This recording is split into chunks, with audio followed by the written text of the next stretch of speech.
with black Muslims. And then one day I met an Orthodox Muslim. At that time, we wasn't called Sunni or Ahl Sunnah wal Jama'ah, just an Orthodox Muslim. So what is an Orthodox Muslim? See? And so I inquired from this brother, what is it, who's a Muslim, who's an Orthodox Muslim? He was different. So he was different. He was saying something different. And so I wanted to know what was Orthodox Islam? What's the difference between Orthodox Islam, the Nation of Islam, 5%? Okay? And so, alhamdulillah, the brother began to explain, alhamdulillah, the tawheed of Allah, the oneness of Allah, and the universality of the brotherhood. And right away I understood the difference. Because again, the question that was in my mind at that time was, what color was Allah? What color was God? Growing up in a racist society with the images in all the churches, and by the way, I was raised as a Baptist, and my parents was Christians, you see. And so the image of God was white, the image of Jesus was white, the image of angels was white, all this white, you see. And when the Black Power movement came, they were trying to change the image of God, to black. God is black, you see, God is a black man, all this kind of confusion. So all that's what was out there. So I want to know what color was God, in my ignorance. And the brother said, no, God ain't got no color. And so he gave me a lesson in Tawheed. Kul huwallahu ahad, Allahu samad, lam yalid wa lam yulad, wa lam yakul lahu kufuwan. Say he, Allah is one, the eternal, the absolute, he begets not, knows the begotten, is none like him. God is not a man, brother. Oh, he don't have no color. No one has seen God. So this is a lesson to Tawheed when I go back, okay? All right? And so that impressed me, and I want to know what color was the first man. You see? What color was Adam? If Adam was the first man, what color was he? Was he black? Was he white? Because remember, the climate was very racist. And he said, I don't know. God knows best. He could have been black. He could have been white. He could have been brown. God made all of the races, you see. And God chose prophets from all of the races of the people. And then he quoted the verse. Surely we have created you from a male and a female, and made you into many nations and tribes that you may come to know one another and not that you may despise each other. Verily, in the sight of Allah, the most honorable of you is he who is God conscious, who is righteous. So when he quoted that English translated verse out of Yusuf Ali, it resonated with me. And, I felt goosebumps all over my body, and I said, I want to be Muslim. And that's how I became Muslim. All right? It was the Tawheed of Allah and the universal brotherhood of Islam. It has nothing to do with racism. You see, and I realized at that point, I definitely wasn't no racist. That's what I'm saying. Okay, even though I had a love for my people like everybody else, but Islam, the message of Islam was so clear. And so, alhamdulillah, I became a Muslim at that point. I began to study and read books. Alhamdulillah, Rabbil Alameen. Alhamdulillah. Alhamdulillah. Okay, the next question. How did you become a part of or help start the Dar Islam movement? Okay. The Dar Islam movement. After I became Muslim, I was introduced to Dar Islam, in 1970, because I started going to Yasin Mosque. Yasin Mosque. And it was my attendance at Yasin Mosque, 52 Herkimer Place. And the brothers there, I learned later that the brothers had recently just moved to Yasin, because they had another place, 240 Sumter Street, before they got to Yasin Mosque, right? And in fact, when I joined Yasin Mosque and joined the Dar, they still had Sumter Street, and Sumter Street was like an annex, and they had classes there.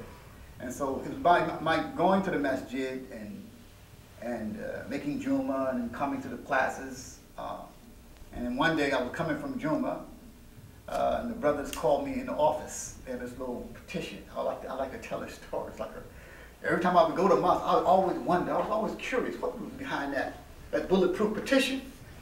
When you step inside the mosque, it was a bulletproof petition. There was a desk behind it, and the brother always sat there real firm and stern. You see what I'm saying? That was security, all right? And so one Juma, alhamdulillah, the brothers from behind that petition said, brother, we want to talk with you. I said, uh-oh, I do something wrong. Security, they want to talk to you, right? SubhanAllah. So brother, they opened the door, I went in, alhamdulillah, and the brother started talking to me about the movement, the Dar Islam movement. We are a movement, man. I just say a mosque here, we are a Jama'at, we have an imam, we have a leadership, we have a structure, we have an army. Army, wow, you see? We had a security apparatus, to protect our community, to protect our women, and, SubhanAllah, so I'm very impressed with that, okay? And so we see you've been coming to the mosque very, regularly. On Friday, you've been attending our classes, so we've been watching you. And we thought maybe we'd give you an invitation to join the Jama'at, formally, you see? And so I said, okay, what I got to do? He said, Alhamdulillah. So Alhamdulillah, I joined the movement, Alhamdulillah, not knowing fully what the movement was. But to me, it was beyond just the routine of going to the mosque. It was something extra. You know, we called it, later on, when you come to realize, that it was no more than being a part of the cause, being a part of the dawah, being a part of the work to establish Allah's religion. You see what I'm saying? That's all it was, you see what I'm saying? And so, and I'm thankful to Allah subhanahu wa ta'ala for that. My next question is, what is the Dar Islam movement? Yeah, and I had to learn what that was myself, you see. Okay, as a young man, I was 20 at that time. SubhanAllah. So alhamdulillah, the Dar Islam movement, from those who preceded me, the Imam at that time and the elders, who used to often talk about the history of how the movement got started. It started in the early 60s. It grew out of State Street. Now, many brothers don't know about State Street. State Street Mosque still exists, called Masjid Dawood, 143 State Street. So the Imam and many of the elders used to go there for Jummah. See? But the fact of the matter, there was no Jamaat. The concept of Jamaat, the concept of having an Imam as a leader, you see what I'm saying, did not exist. So the mosques were very much like an Islamic center. You come to make Jummah, and you can come and make Salat, but in between the Salat, maybe the doors would be locked. Sometimes, you couldn't even get in for 5. The mosques were ran from 9 to 5. You see, like a business almost, And even though it was only a few mosques, masjid at that particular time, that's how it was, all right? But many of the brothers, at the time was going there, and they became somewhat dissatisfied with, not having, any programs that would deal with the realities of the brothers and sisters that were like myself, that were reverting to Islam. And so at that time, State Street was predominantly immigrants, Pakistan, Arabs, and a few indigenous African Americans, you see, okay. And people that would come there, they would come in, it was like a thoroughfare. They would pass through, make Salat, make Jummah, they were gone. You see what I'm saying? But there was no community life, no programs, nothing for the children, nothing for the women. You see what I'm saying? And so people had those kinds of concerns, you see, and so they decided to establish a Jama'at. And so the brothers got together and they put together a pledge. They pledged their allegiance. They selected an imam, and the imam would be their leader.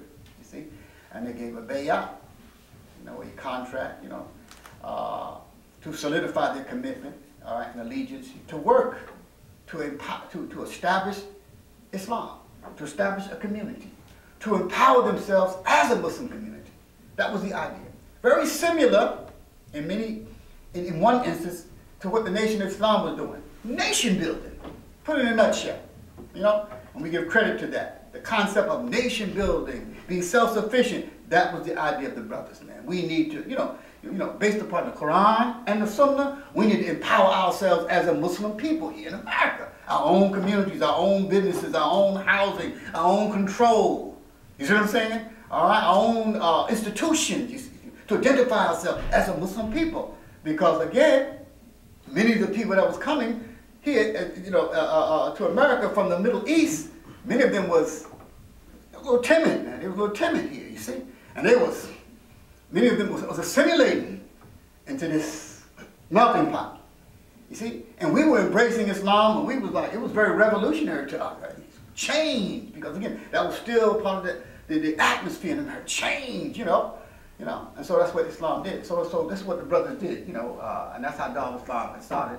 And they went through various phases, in terms of leadership, in terms of places to operate. But finally,